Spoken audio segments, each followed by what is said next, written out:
Good morning. I'm Councillor Nikki Brennan and I will be chairing this hearing of Subcommittee A of the Licensing and Public Protection Committee of Birmingham City Council.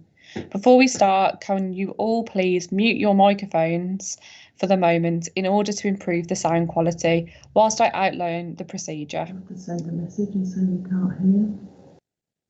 Can somebody not hear?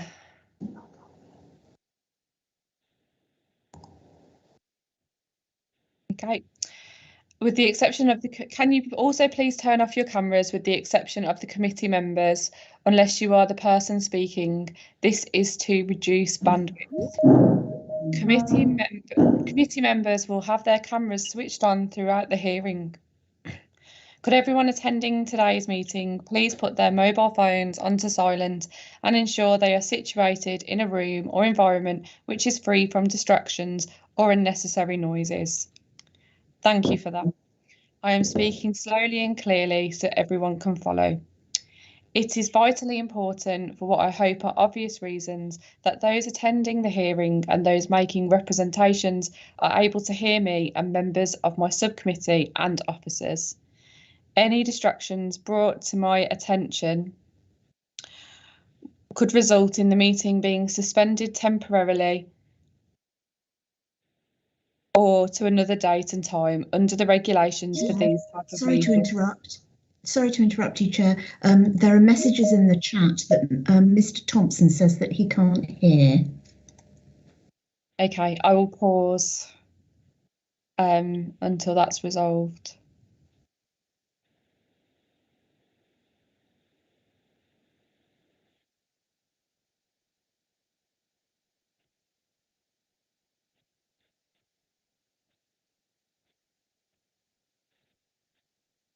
Thank you. Mr. Thompson, would you like to leave and rejoin the meeting? Oh, I suppose you can't hear me. We've just got our volume come on. Okay, lovely. Can you hear okay now? Yes, thank you. No problem. I will resume reading my outline in the procedure. Okay, our apologies for... Absolutely no problem. It's best that we've got it sorted now so you can hear the meeting. I also confirm that this is a public meeting and is therefore being live streamed on the City Council website in order that the general public can view it. Members are reminded that they must declare all relevant pecuniary and non-pecuniary interests arising from any business to be discussed at this meeting. If a disclosable pecuniary interest is declared by a member must not take part in that agenda item, and any declarations will be recorded in the minutes of the meeting. Can we please note the public part of the minutes of the meeting held on the 2nd of August 2021? Members, are you happy to note those meeting minutes from the 2nd of August 2021? Agreed. Thank you, Councillor Beecham. To note so can I please welcome you to this hearing of an application in respect of Bantu Bar and Grill, Unit 1, 5 to 11 Fleet Street, Birmingham, B3 1JP. I will begin with some introductions. As stated previously, I am Councillor Nikki Brennan and I am chairing this meeting of the Licensing Subcommittee. With me are other members of the subcommittee, Councillor Martin Straker-Wells and Councillor Bob Beecham. Also present in the meeting are the following officers: Licensing Officer Shayad Yasser. Good morning, Chair. Committee Manager Katie Townshend. Good morning, Chair. And Committee Lawyer Joanne Swampillai. Good morning, Chair. Could I now ask that all parties identify themselves, please, starting with the applicant. So, Sarah Clover. Good morning, Chair. I hope you can see and hear me now. I've had some emotional moments this morning with my login, but I think I'm here now. Yes, Sarah Clover. I'm the barrister appearing on behalf of the applicant Afro Dining Group Limited. Thank you. Carl Moore, would you like to identify yourself? Yes, Chair. My name's Carl Moore from C&A Risk Management. I'm the licensing consultant for the applicant. And Dexter Laswell, are you in the meeting with us as well? Chair, I'm afraid Mr. Laswell did appear this morning at 9 o'clock. He had an email inviting him for 9 o'clock. He was all alone. I've been unable to contact him since, but I'll keep trying. Okay, thank you. And next, those making representations. So Jennifer Reid. Hi. Yeah, I'm here from Islington Gates over the road. Thank you. And Tom and Yvonne Thompson. Oh, sorry. You hear me now? I can hear you, yes. Yeah, Tom and Yvonne Thompson, we're residents of Islington Gates. Thank you.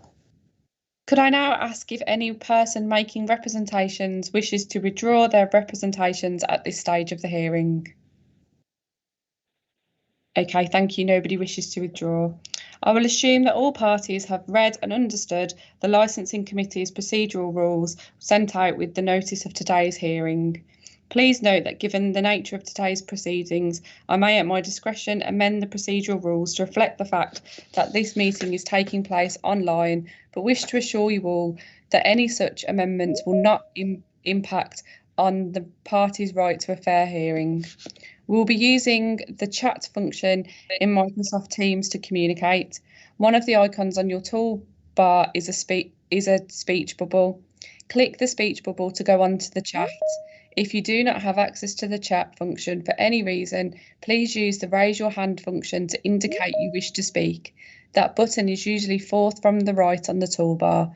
You can also, of course, indicate verbally that you wish to speak at the appropriate time. Can you all now confirm that you have access to the chat facility by typing your own name now, and officers will also type their job titles. The meeting will not proceed until you have done so.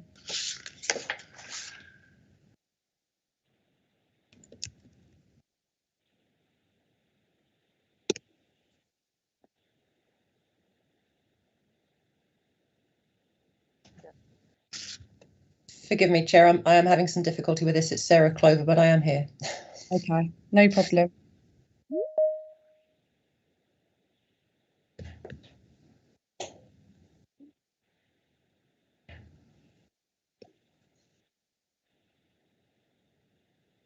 Okay, please keep this chat column open for the entire duration of the meeting in order that everyone can follow messages being posted in the chat. If any participant... Sorry, it's Samina here. I don't have access to the chat. Yeah, I'm going to get onto that now if you're on an audio telephone. Thank you. If any participant has dialed in on an audio telephone rather than Microsoft Teams, please speak now to confirm that you can be heard and hear. Yeah. Thank you. With the exception of the subcommittee members, please keep your camera off unless you are the person speaking. If there are any problems with bandwidth which cause difficulties with the sound, I may, in my discretion, ask everyone to turn their camera off in order that the meeting can proceed with everyone being able to hear and be heard. Does anybody wish to make any preliminary points at this stage? If so, please indicate that you wish to raise a point by typing speak into the chat function or using a raise your hand function now.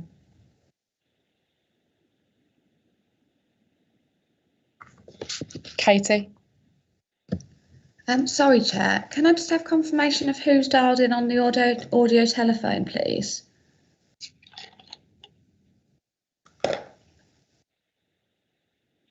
Sam Mahoney. Sorry, I couldn't quite catch that. Sam Mahoney.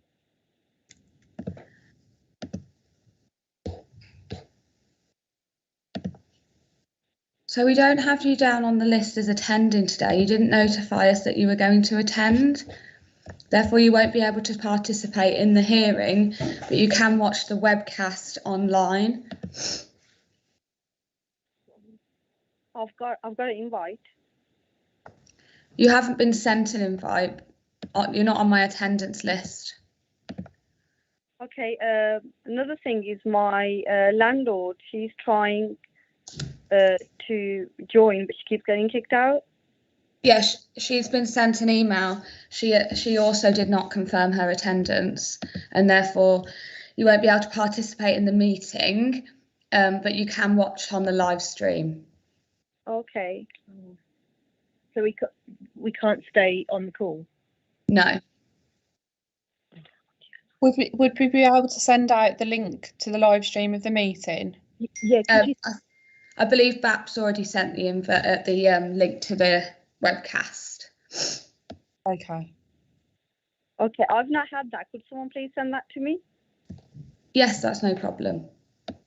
Have you got my email address? Yes, we've got your email address. Thank you. Thanks. Okay, bye. I will now resume the meeting. So I will now briefly outline the procedure which will be followed at today's meeting. Is now exiting. Firstly, the licensing officer will present the report. Then the applicant and their representatives will be asked to present their case, and we're asking if this could be kept to approximately 20 minutes. Then those making representations will be invited to make their case.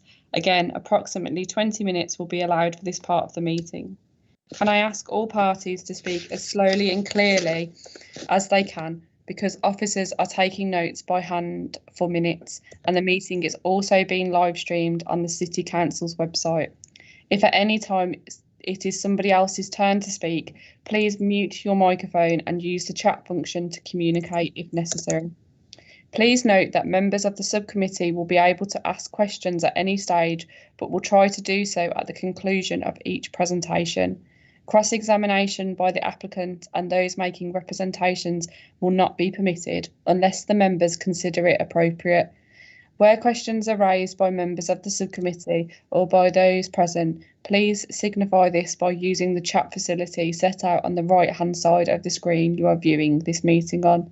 The meeting manager will alert me if I do not notice messages in the chat. I will determine verbally or in writing on the chat facility the order in which questions are dealt with. Additionally, you may also seek to notify a question or point verbally in the usual way at the appropriate time. So at any point in the meeting, if you wish to speak, please type the word speak into the chat function, and the meeting manager will assure that we come to you at the appropriate moment. If at any point you cannot hear or are having problems with your internet connection, please use the chat facility to alert the meeting manager. The chair will then ask the person speaking to repeat what they just said. It is therefore important that you use the chat function as soon as you are unable to hear the person speaking. It may well be that the problem is caused by people having their microphones or cameras on, which creates interference. So I will remind everyone to please mute your microphones and turn your cameras off when you are not the person speaking.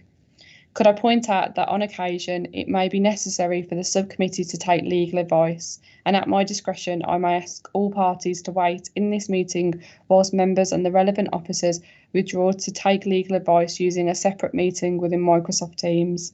We will then return to this meeting and continue. Please note that if at any time the live stream being broadcast from the City Council's website fails, I will ask you all to mute your microphones and cameras and to stop speaking until the live stream is restored. If at any time this meeting goes into private session, the meeting manager will pause the live stream. Once the private part of the meeting is over, I will ask the meeting manager to confirm that the live stream has resumed before we continue. At the conclusion of the hearing, we will invite all parties to make a brief closing submission. And can I stress that no decision will be taken until all the evidence is heard. At the decision-making stage, the members and the relevant officers will withdraw from this meeting in order to determine the decision. They will go into a separate Microsoft Teams meeting. In the event that the members need to clarify any points, you will be telephoned by the meeting manager. The members will make their decision, and notification of determination of the application will be sent out to all parties within 5 working days.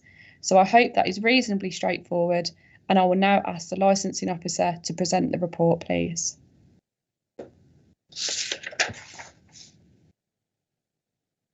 Thank you, Chair.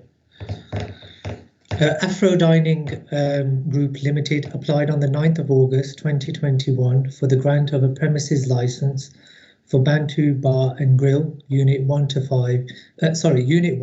5 to 11, Fleet Street, Birmingham B31JP. The purpose of the report before you today is to consider representations that have been made in respect of an application for a premises licence, which seeks to permit the sale of alcohol for consumption both on and off the premises to operate from 10 a.m. until 10:45 p.m. Sunday to Thursday and 10 a.m. until 11:45 p.m. Friday and Saturday. The premises to remain open to the public from 10 a.m. until 11:30 p.m. Sunday to Thursday and 10 a.m. until 12 midnight Friday and Saturday. The representations have been received from other persons and these are attached to Appendices 1 to 7 of your report. The application is attached to Appendix 8. Conditions have been agreed with West Midlands Police and the applicant, which are attached to Appendix 9. Conditions have also been agreed with Environmental Health, and these are attached to Appendix 10. There's also a site location plan at Appendix 11. When carrying out its licensing function, a licensing authority must have regard to Birmingham City Council's Statement of Licensing Policy and the guidance issued by the Secretary of State under Section 182 of the Licensing Act 2003. The licensing authority is also required to take such steps as it considers appropriate for the promotion of the licensing objectives. The options which are available to you today are to grant the licence in accordance with the application, to reject the application, to grant the licence subject to conditions modified to such an extent as considered appropriate, to exclude from the licence any of the licensable activities to which the application relates, to refuse to specify a person in the licence as the premises supervisor. Thank you, Chair. Thank you very much. We will now move to the applicant or their representation or their representative's presentation now, please. Thank you very much, Chair. I hope I won't take up too much of your time. In fact, this is a relatively straightforward application.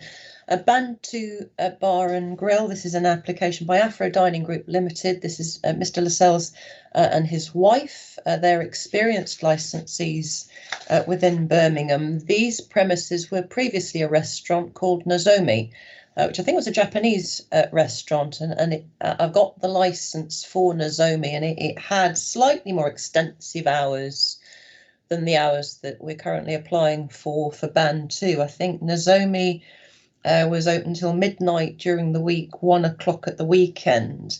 What Afro Dining Group Limited have applied for Bantu, as you can see, is until licensing until 10:45 p.m.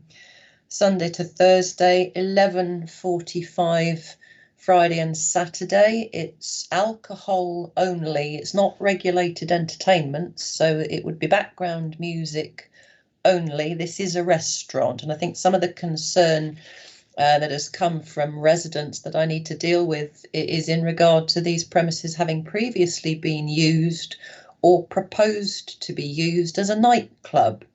That isn't the case. It's never been the case. This isn't an application for a nightclub.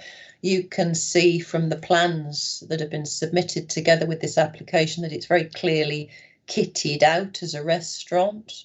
There'd be no room for nightclub, dancing, dance floor, that kind of thing. It's been assessed by the police, environmental health and fire on the basis of a restaurant, and that is the proposal. So the residents have obviously expressed some concerns, and we always need to take that seriously, but we need to look at the circumstances as well. I've seen the video clip that's been sent in. I'm not sure if members of the committee have seen that or will see that. It shows a bit of a rumpus going on in the street, but it appears that video is now of some age. And one can tell that because Islington Gate, the building, has had some issues with the cladding on it, which has needed treatment or replacing because it's flammable, and therefore it's got some scaffolding up. And on the video, you can see there is no scaffolding. Now, the scaffolding went up, I'm informed, in something like March or April of 2020. So what that tells you in terms of chronology is that the video that's been submitted is now something like 18 months old, at least. I'm not entirely sure, if I'm honest, what it's showing, because it seems to show people on both sides of the road. It seems to show people in cars and so forth. I'm not sure where they're going or where they've been. I've asked for information from Mr. Moore and Mr. Lascelles, and the only thing they can suggest is that people turned up to one of these premises expecting that it was something else, and it wasn't. But certainly people have not been admitted into the premises and then gone out again and behaved in that way. So that's not a connection to the restaurant proposal. Obviously, very key for your considerations will be the attitude of the responsible authorities. This is always our baseline and our touchstone for licensing. What do the responsible authorities think about it? And you will know in Birmingham that your officers, the police officers and environmental health officers are very hot on this. They always have residents' best interests firmly in the front of their minds when they're looking at applications. They know what the risks are, they know what the concerns are, they know the proximity of residential units and all of these things, and they take those factors into account when they're assessing the application that they've received and the likelihood of that proposal to cause impacts for residents and on the licensing objectives. And clearly on this occasion, all of the responsible authorities have concluded that this application is not going to cause an unacceptable impact for residents, that it is acceptable with the conditions that the respective responsible authorities have proposed. And you've seen the one from environmental health, which relates primarily to dispersal, which would be key. Obviously, if you've got people making a noise on the street, what you need to do is move them on, move them through. Now, environmental health will be aware of previous complaints from Islington Gates, because this is not the first time that the residents at Islington Gates have put in complaints, concerns and objections to licenses, noise issues in that street. So it's not as though environmental health are unaware of the residents at Islington Gate or their concerns and representations. They will have had that in mind when they assessed this application. And with this condition, environmental health are content that it will be run properly and will not cause a problem. Similarly with the police, and you will have seen me here before on a number of occasions arguing with the police that they've gone too far, that they've been too robust. We can never accuse the Birmingham police officers of not being robust enough. But on this occasion, they are perfectly happy with the application. They've assessed it, and as long as their conditions are complied with, they are also happy for this application to go ahead. And you will know, and your legal advisor will no doubt remind you, that we've got case law that indicates that if the responsible authorities, your professional expert advisors, are happy with an application, then you need to look for further evidence, something that would indicate to you that they have got it wrong. They no doubt will have taken into account the historical element of any representations, any complaints here. We've obviously had the pandemic and the COVID lockdowns and closures in between March, April of last year when this work began on Islington Gate. And that has changed the landscape in a number of ways, certainly in terms of attendance at licensed premises, consumer behaviour, and what we now expect post-pandemic. We're almost starting again to see how things will pan out. And also one of your key considerations now will be business recovery. And that's not just a licensee, a representative of a licensee praying that in aid to support an application. You will know that that has been an invocation that has come from government, that we should be doing what we can to support business recovery after these cataclysmic times. It will also no doubt be part of the council's policy to see how business can be helped and supported to get back on its feet, support the hospitality industry. We've got the Commonwealth Games coming just down the line. We need to have a quality consumer experience for attendees to Birmingham, to show Birmingham's best face, to have premises open, quality restaurants available for them, and so on. So for all of those reasons, notwithstanding the resident complaints, and they always need to be respected and taken into account, in actual fact, on this occasion, those objections and representations do not pertain to the application that is actually in front of you. The responsible authorities are happy, and therefore the default position should be that you would consider granting this application in the full knowledge that if in fact it causes issues and problems for some reason, and that hard evidence comes forward, then you obviously have all the powers available to you on review, and so do the residents, who can bring forward the specifics of something that is happening now, as opposed to something that they assert happened 18 months to 2 years ago. So that's all I would wish to say to you at this stage. I'm sorry if Mr. Lascelles has not been able to enter the meeting. Mr. Moore, I think, is here with us for a little while. I know he has a medical appointment he has to attend a bit later. You'll know Mr. Moore. He's an experienced consultant. He's put this application together in concert with Afro Dining Group Limited. And if you have technical questions about how the application will work, how the restaurant will work, I hope that between us we'll be able to answer your questions. Thank you. Just to check, is that all of the representation from the applicant? Mr. Moore doesn't want to say anything at all.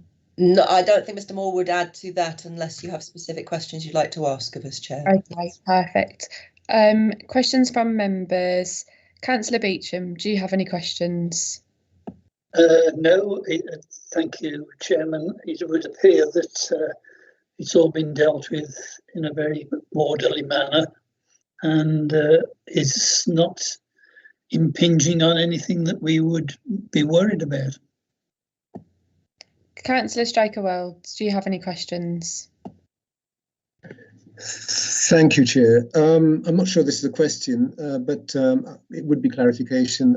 I think the point that's been made has been that this is a restaurant only, it is not a nightclub, and that the licensees are experienced people, that in fact environmental health has agreed terms for dispersal, and also the police conditions for the way it operates. So the only reassurance I suppose I'm seeking is that it is a restaurant and nothing else.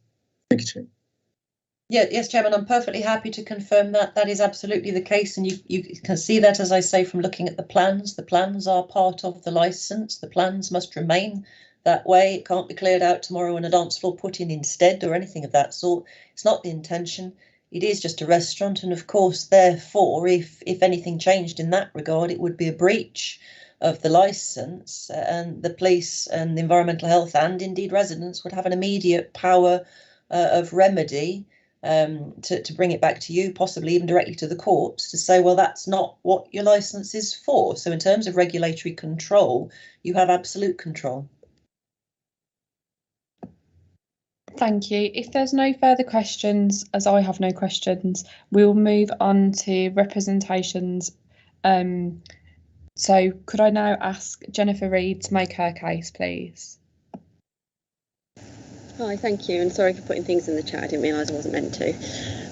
So yeah, I'm Jenny Reid. I live at Islington Gates, which is obviously the building opposite. And as Sarah mentioned, it has been a really tricky 18 months. We've been dealing with the pandemic and also having to work from home. And we've also been dealing with all the cladding issues as well. I do need to correct Sarah, because the scaffolding only went up in March this year, even though we have been fighting and campaigning obviously since last year to try and get funding. So in terms of Bantu, and again, I'm really sorry that I didn't actually send these videos, but I basically have a few videos. They basically were operating as a nightclub last year. So I have videos from July and August where they were open until, well, the ones I've got are till 2 a.m. Ms. Reid, I'm sorry, I'll have to stop you there. We haven't had any notice of extra videos, so you won't be showing them. That's fine. I didn't want to show them, but I just wondered, should I send them to anybody or no? Or is that? Well, you won't be able to send them or to speak about them. Okay, all right. So I'll just tell you my experience then. So yeah, so basically they've operated, and in the working week as well, on a number of occasions until 1, 2, 3 a.m. There's been a lot of people who are basically drinking and then also driving. I saw people who were in our lobby who were almost falling down drunk, who then got into a car to drive away. Because obviously on some occasions when the scaffolding and the tarpaulin was up, I had to kind of go downstairs to get the video, which I'm not talking about, but anyway. So yeah, that's my concern. My concern is that basically within the last 12 to 18 months, Band 2 has anyway been operating as a nightclub, making a lot of noise. They've got these big chain fences, which, you know, they would shut to pretend that they were shut, and then they would open them and shut them and open them, making loads of noise to let people in. I know you're saying that they're experienced licensees, but they haven't demonstrated that. And so that would be my concern, basically. I know you say we would have powers to go to the police and to make representations, but honestly, it was the peak of COVID last year when it was happening. And I did call the police because you weren't meant to have more than 6 people, and they had 50 people, and they didn't care. The police didn't care. I guess they were busy at the time, and they told me I had to go to environmental health. So anyway, so that's my case. Thanks for listening. Thank you. I'll now go to members' questions. So, Councillor Beecham, do you have any questions? None at present. Councillor Straker-Wells, do you have any questions? None at present, Chair. Thank you. Thank you. I don't have any questions either. So I'll now move to Tom and Yvonne Thompson.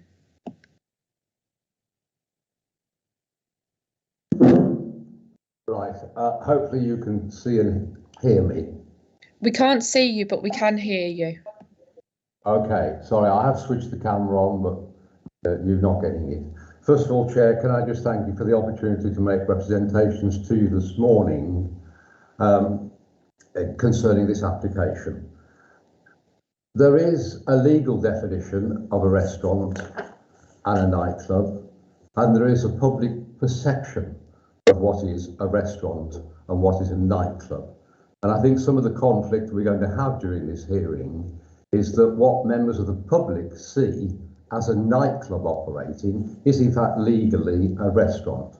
But can we just clarify the operation of this restaurant? It is not a restaurant as you would commonly know and accept, i.e. it is not available to any members of the public. You cannot walk in and ask for a table. Indeed, you cannot book a table. You have to be invited to dine. And I point out the name of the applicant is the Afro-Caribbean Dining Club Limited. Chair, members of the committee, you have the 4 licensing objectives to take into account in granting or making any other decision regarding this application. I don't need to remind you what they are, but I will run through them briefly. Number 1 is to prevent crime and disorder, and that can be broken into 3 categories: the breach of conditions, criminal offences and antisocial behaviour. And the representations you are going to receive this morning will demonstrate quite clearly that this applicant has breached all 3 of those. He has breached his terms and conditions, there are criminal offences taking place, and there is mass social antisocial behaviour taking place in Fleet Street. In terms of public safety, it can be divided into 3 categories: overcrowding, fire issues and accidents. I can't comment on the first 2 at all, but I can tell you that there have been ambulances called to these properties, therefore there have been accidents in the premises. In terms of the prevention of public nuisance, then the applicant has failed on all of the subcategories, with the exception, I think, of light pollution, which I can't comment on. But in terms of noise, noxious smells, litter and threats to community safety, the applicant has failed miserably to meet the residents' requirements. And in terms of protecting children from harm, then there is strong language taking place. There are sexual activities in the street. There is drinking alcohol in the street. There is drug taking in the street, and there has been mass violence in the street. Chair, members of the subcommittee, this licence is not that much different from the existing licence. The current licence, number 121264. Interesting, in the City Council's public register of licenses, it says there is no information regarding a designated premises supervisor. Yet the first condition of that license is that there must be a designated premises supervisor appointed before there can be any supply of alcohol. So I'm a bit confused as to why there is no information about the DPS. The hours of operation of the current licence are Sunday to Thursday 10 till 22:45, Friday and Saturday 10 to 23:45, with special exceptions for things like New Year's Eve, and a requirement that there's no admission 1 hour before the end of the permitted hours. I have to inform you, Chair and members of the subcommittee, that those hours are being completely, totally and utterly disregarded. The premises operate well beyond those hours. The premises can operate often until 2 or 3 o'clock in the morning. There is noise, there is disturbance, there is mass numbers of cars. There is no dispersal plan taking place. It's very rare that we can witness any gate security or door security in operation. And in fact, when there is somebody at the gate, it tends to be more of a welcoming committee rather than controlling access. As I said earlier, you cannot enter the premises unless you've been invited and you are known to the applicant. There's a duty upon the designated premises supervisor to monitor noise emanating from the premises, but you had representation, which I'm sure will be commented upon later, from a member that's a fellow resident who has spoken to the manager about the noise from his clientele when they leave the premises, and his response was, "That's not my problem. It's my customers making the noise. You must take this up with the customers," abrogating his responsibility completely, totally and utterly. I am staggered, Chair, that your own Environmental Health Department are content to have a dispersal plan submitted to them 2 months after you grant this licence. I find that absolutely appalling. Surely they should have agreed a dispersal plan. The applicant has had discussions with West Midlands Police and agreed to accept certain conditions. They've had discussions with the Environmental Health Department and they've agreed to accept certain conditions. Why on earth did the Environmental Health Department not agree a dispersal plan with the applicant so it was before you today, before you can reach this grant? Chair, members of the committee, I appreciate the time that you've given up for us, but I ask you to please remember that Fleet Street is 50% residential area. There are 141 residential properties. Some of them are within 15 metres of the licensed premises, and that there are children living there. One of the people who've made representations to you today is a doctor in an accident in the emergency department of a local hospital who's been working her socks off due to COVID. She often works nights, but she can't sleep. She comes home from work totally, utterly exhausted and she cannot sleep. She has given that in her representation. She's told you in her representation, that's before you in Appendix, that she has to sleep on her settee in a rear room because she can't sleep in her bedroom in a front room. Life for residents of Islington Gates has been chaotic. When these premises first opened, it was Henry Wong who opened a fine Chinese cuisine restaurant. It operated very well, very successfully for about 10 years. We know we live in the city centre and we accept that, and we know that we live living next to premises that are operating a business. We live very close to what used to be Après Bar. It never produced any problems. It never received any complaints. It operated successfully. Next door to that was Mechu, which was not only a fine dining restaurant, but was also a nightclub. It operated for many, many years. Residents did not make complaints. It was run in a very orderly and business-like fashion.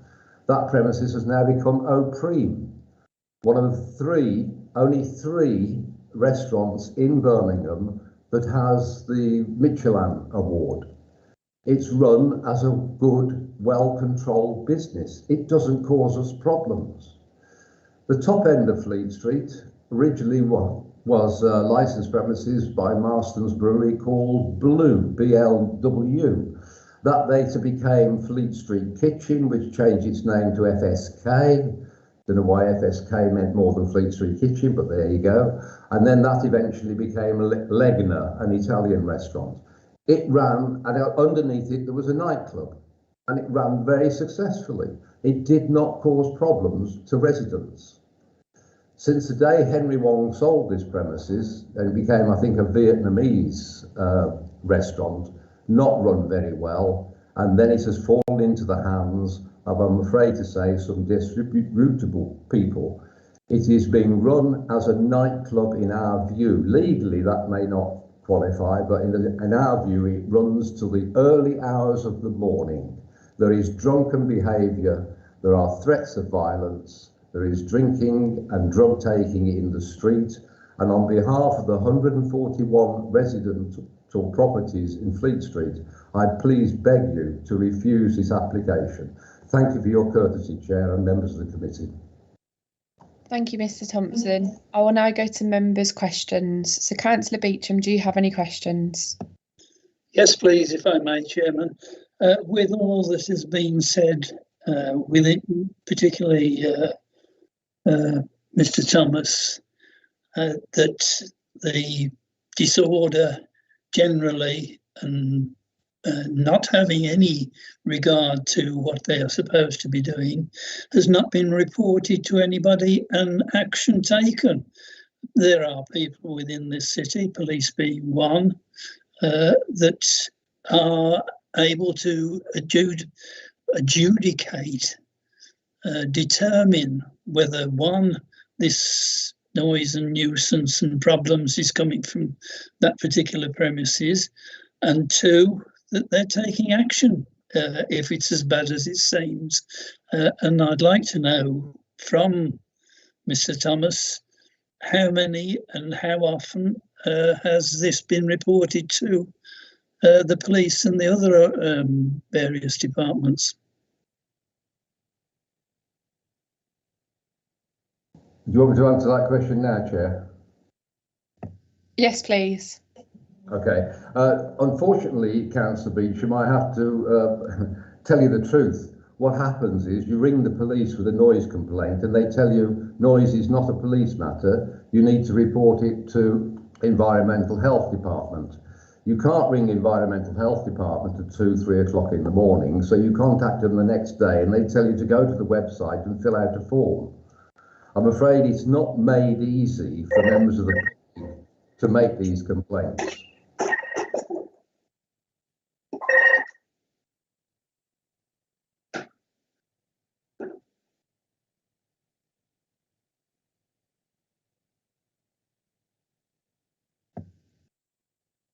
Do you have any more questions, Councillor Beecham? I'm sorry, no, the telephone rang and I've just pulled it off the hook.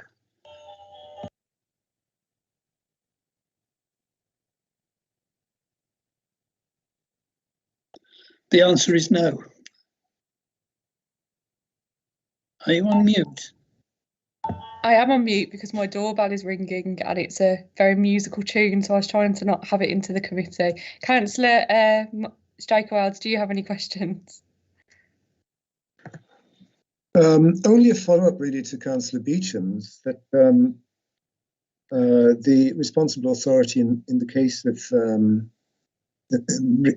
enforcement and in the case of breaches of the peace and in the case of illegal activity is the police, and of course in the case of noise pollution is environmental health. Again, I mean, I would want to know that this has been actually reported, and if the report has not been taken given the seriousness that it deserves, and the matter has been escalated. Could you confirm that? Thank you.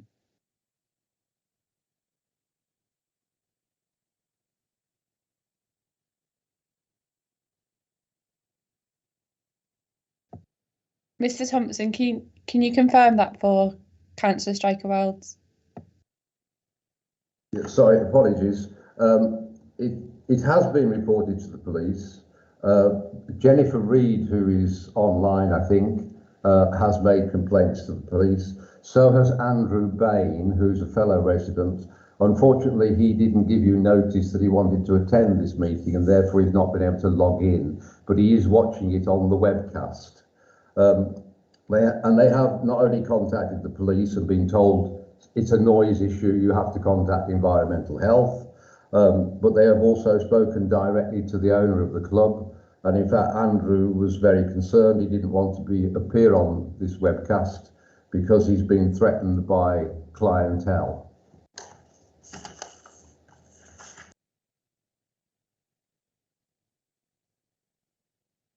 Do you have any more questions, Councillor Straker-Welds?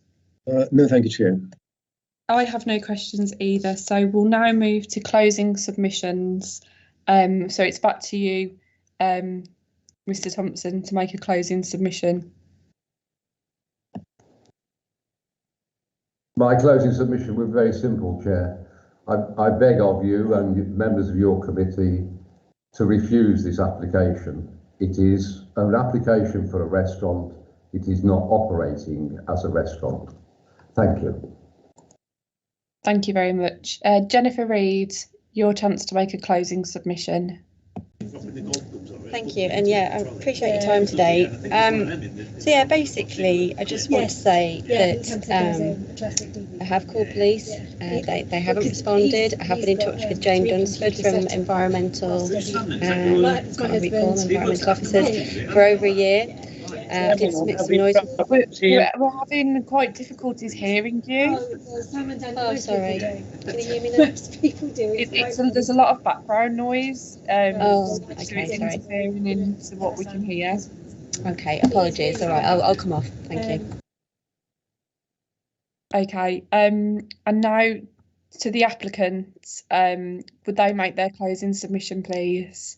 Yes, Chair, thank you very much. I can keep this brief, I think. If I've made a mistake about the timing of the cladding, that will be my error. However, the point was in relation to the video that you were shown, the timing of the scaffolding demonstrated the chronology of the video, and it comes out at about 18 months ago that video was taken. We did actually ask Bapinda to confirm with the residents precisely when it was taken. We didn't get an answer. We were just told some time ago, but that just puts that into context, that little bit of a video clip. So far as the police and environmental health are concerned, you know them very well, you know how diligent they are, and they're clearly aware of these residents. It's not that these residents have gone under the radar. They obviously have put their hands up to be considered by environmental health and the police. The police have conducted visits and environmental health have conducted visits at the site. So again, it's not as though they're taking it on trust. They've been out, they've checked, they've observed. And you will probably know that the police in particular were doing quite a lot of patrols during COVID lockdown to check and see how businesses were operating, to see not least if they were breaching coronavirus regulations. So they will have been patrolling these streets, looking at premises, checking to see how they were operating, were they complying with the more detailed COVID regulations, never mind were they breaching their own license and conditions and hours and doing things they shouldn't have been doing. This has always been a restaurant. It's always had a restaurant license. It's never been a nightclub. If it's been operating as a nightclub, then that would have been unlawful. And Mr. Thompson was talking about, the legal difference between a restaurant and a nightclub. Well, we need not trouble about the legal distinction because it's had a license for food, for alcohol. It would preclude nightclub music. It doesn't have regulated entertainment, and it's unthinkable that the police would approve, or environmental health would approve, an application before you for premises that had been operating illegally without a licence at all. I mean, that's just not how your officers conduct themselves, as you very well know. And the residents say, if I've understood correctly, Mr. Thompson was saying that he has never complained, that it was Mrs. Reed and somebody else in the block who had complained, but not him, notwithstanding the emotion with which he spoke. And the allegations ranged from disorder and mass violence. Now, the police may be saying that noise is an issue for environmental health, but mass violence is an issue for the police. And if they had had any of the sorts of reports that you're hearing being discussed before you here today, then signing off on this application as calmly as the police evidently have would simply not be possible. The hours before you are the hours. The plan is the plan. The licensable activities are the licensable activities. That's fixed. It's not going to change. If there are breaches, the licence will be reviewed and always removed. And the final point is this: there has always been a licence to review. So even if the residents were frustrated, as they claim to be, by the inactivity of the responsible authorities, there was nothing to stop them bringing it back to you direct to take action in relation to the licences that have been there, or further to complain. So I hope that the other quick point to say is this business about it's a club. It's not. I don't know where that's come from. And the name of the company is Dining Group Limited, not Dining Club Limited. So that is just inaccurate. It's open to the public. There's a booking system, but there is for many restaurants up and down the country. It's not members only. I don't know where that's come from. I hope that clears up all of the points, and I hope that the committee will feel able to grant the application as sought. Thank you. Thank you very much. I will now ask all parties to leave this Microsoft Teams meeting, and the members, the committee lawyer, the committee manager will go into a private session, and the subcommittee will make its decision. And you'll be notified of this decision of the subcommittee within 5 working days. So I just wanted to thank everybody for their time this morning, and the meeting is now closed. So can we please stop the live stream? Carl Moore.